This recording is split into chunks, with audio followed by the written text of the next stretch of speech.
वो इसी अभिमान में जीते हैं और अभिमान में पतन कर बैठते हैं और कुछ नहीं मिलता उनको, हाथ ही कुछ उनके हासिल लगता भी नहीं है कुछ भी, बस थोड़ा बोलने के लिए शब्द इकट्ठे हो जाते हैं बस।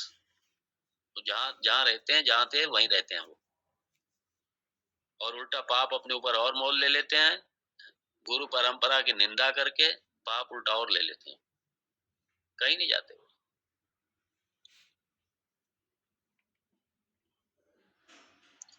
और कोई श्रद्धा नहीं, कोई भक्ति नहीं, कोई ईश्वर के प्रति नहीं, कुछ नहीं, नथिंग, कुछ नहीं।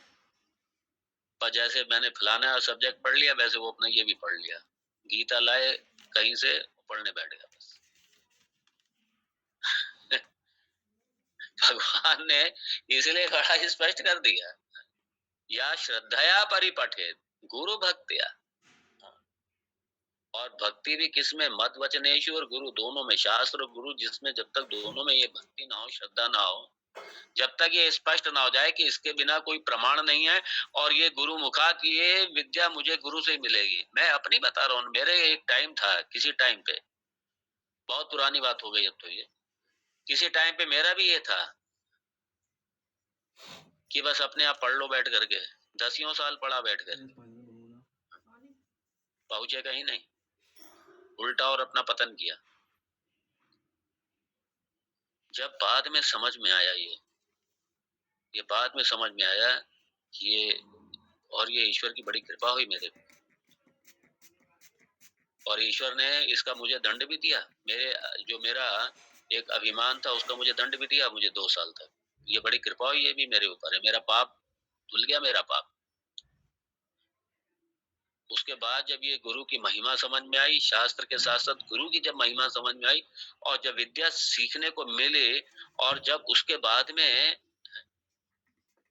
फिर मुझे इस बात का एहसास हुआ, फिर तो ऐसी स्थिति आ गई कि मेरे गुरुदेव मेरे लिए सर्वस्व मेरे गुरुदेव, मेरे महापुरुष मेरे लिए सर्वस्व, आज भी मेरे लिए सर्वस्व वही है, सब कुछ वही है मेरे लिए। उनके चरण शरण मेरे लिए सर्वोच्च है। यही हमारी धरोहर है, गुरु, भगवान और शास्त्र, यही हमारी धरोहर है, यही हमारी धरोहर है, और यही कल्याण का एक मार्ग है, सिर्फ दूसरा कुछ नहीं। भगवान बड़ी करुणा करके, कृपा करके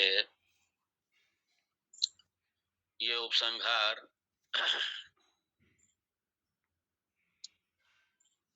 श्री राम गीता का 62वां श्लोक भी आज भगवत कृपा से पूरा हुआ।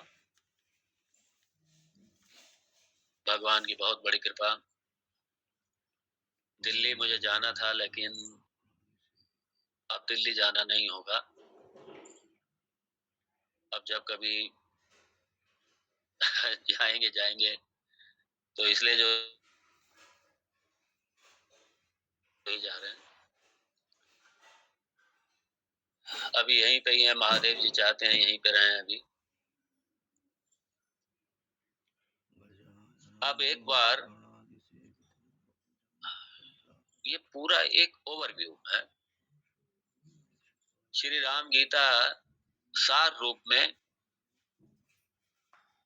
एक बार दृष्टिपात कर लें।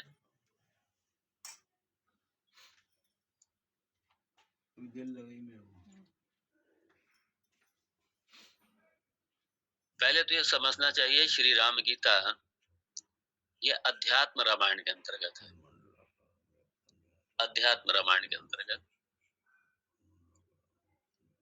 और अध्यात्म रामायण ब्रह्मांड पुराण में,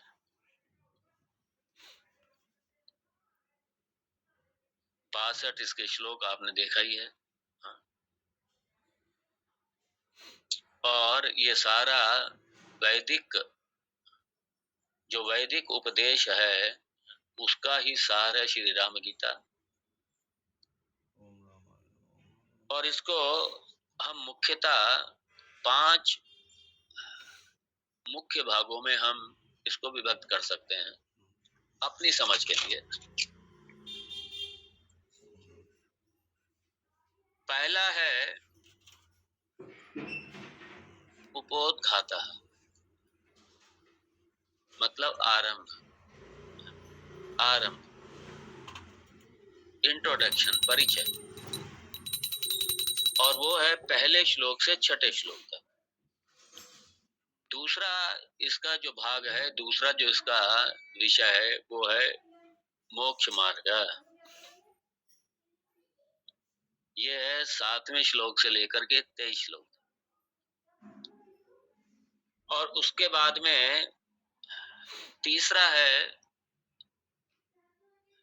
24वें श्लोक से 51 श्लोक तक।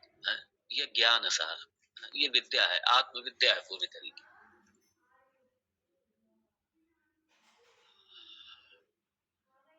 और 52 से 57 तक ये है ज्ञान फलम, या जिसको निधिध्यासन भी, निधिध्यासन, निधिध्यासन का फल ज्ञान फलम, निधिध्यासन, निधिध्यासन का फल। और उसके बाद में है 5वां उपसंहार, कंक्लूजन, उपसंहार, निष्कर्ष। यह 58 से लेके 62 तक। ये इसके मुख्य 5, इसके आप इसको 5 भागों में श्री राम गीता देख सकते हैं। और सबसे बड़ा एक श्री राम गीता में, ये श्री राम गीता चूंकि पूरी ब्रह्म विद्या ही है, और कर्मकांड और उपासना को तो भगवान ने एक श्लोक में ही सिर्फ कर दिया। उसके बाद तो सीधा ये सीधा एकदम ब्रह्म के ऊपर ही, सीधा सीधा ब्रह्म के ऊपर चर्चा है, सीधा तत्व विवेचन है, सीधा तत्व के ऊपर चर्चा है, सीधा कोई उपासना और कर्मकांड के भगवान ने इसको नहीं लिया इसमें। क्योंकि ये भी लक्ष्मण ने सिर्फ अज्ञान निवृत्ति की ही बात करी थी। श्रीमद् भगवद गीता में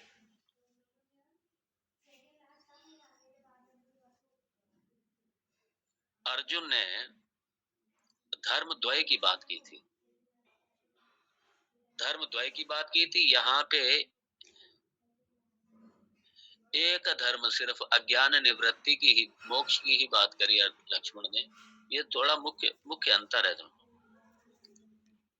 कार्पण्य दोषोपहत स्वभावः पृच्छामि त्वां धर्म सम्मूढ़ चेता, धर्म सम्मूढ़ चेता, ये वहां कहा था। धर्म सम्मूढ़ चेता, अरे मुझे तो ये भी नहीं पता कि ये ठीक है, युद्ध भी होता है, ये कहाँ, ये जीतेंगे, हम जीतेंगे, और हम जीत के भी क्या करेंगे, मेरी तो समझ में नहीं आ रहा। इसलिए मैं धर्म और ब्रह्म दोनों विषय में ही मैं मूर्ख हूँ, बिल्कुल दोनों विषय में मूर्ख। इसलिए भगवान ने कर्म योग और ज्ञान योग दोनों रखा, लेकिन मूल विषय तो ज्ञान ही है वहां भी। यहाँ लक्ष्मण के सामने ये समस्या नहीं है, इसलिए लक्ष्मण शोक से ग्रसित है लक्ष्मण, लेकिन लक्ष्मण ने साफ कह दिया ज्ञान अंधकार, बस मेरा ये मुझे इसकी निवृत्ति करो आप। तो इसलिए भगवान ने सीधा ब्रह्म चर्चा ही की है, इसमें सीधा ब्रह्म चर्चा रखी, और बहुत सुंदर तरीके से शुरू से लेके आखिर तक। और सारे एक गूढ़ श्लोक हैं सारे, क्योंकि इतने बड़े विषय को, इतने बड़े विषय को बांध करके दे देना सीमित श्लोकों में, ये भगवान ही कर सकते हैं सिर्फ, और कौन करेंगे।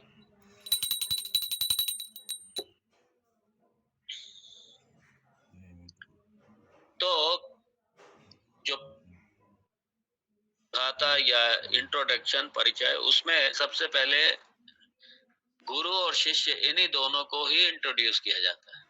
यही दोनों सामने आते हैं, गुरु रूप में भगवान राम और शिष्य रूप में लक्ष्मण, यही गुरु शिष्य रूप में ही सामने आते हैं।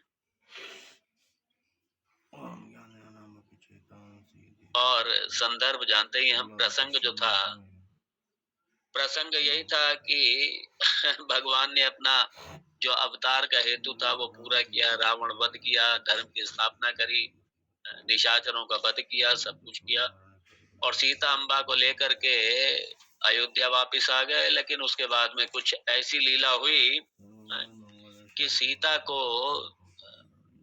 त्यागना पड़ा भगवान राम जी को, और उसके बाद में लक्ष्मण को ये जिम्मेदारी दी।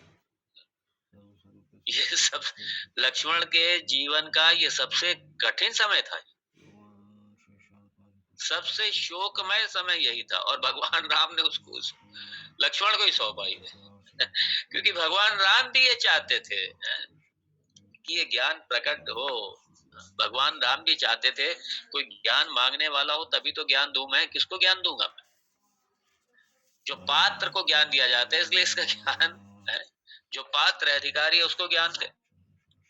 भगवान राम को भी ये पता था कि ये लक्ष्मण इस दुख को झेल नहीं पाएंगे, बर्दाश्त नहीं कर पाएंगे, सहन नहीं कर पाएंगे। लक्ष्मण विचलित होगा और विचलित होकर के लक्ष्मण आएगा मेरे ही पास, जब शोक से ग्रसित हो जाएगा तो आएगा मेरे ही पास। भगवान राम को पता ही था, क्योंकि लक्ष्मण के लिए भगवान राम सर्वस्व थे, इसलिए लक्ष्मण की कुछ भी होता था तो सीधा भगवान राम के पास ही जाते थे। कुछ भी हो सीधा भगवान के पास जाते थे। ऐसे जैसे वनवास का समाचार मिला लक्ष्मण को, लक्ष्मण किसी के पास नहीं गए, सीधा भगवान के पास। हालांकि एक हाथ और रामायण में लक्ष्मण बड़े गुस्से में, क्रोध में भर करके पिता के पास जाते हैं। हे भगवान, राम को अकेला समझ लिया क्या? राम को वनवास दे रहे हो? किसके दम पर आपने कह दिया ये राम को वनवास?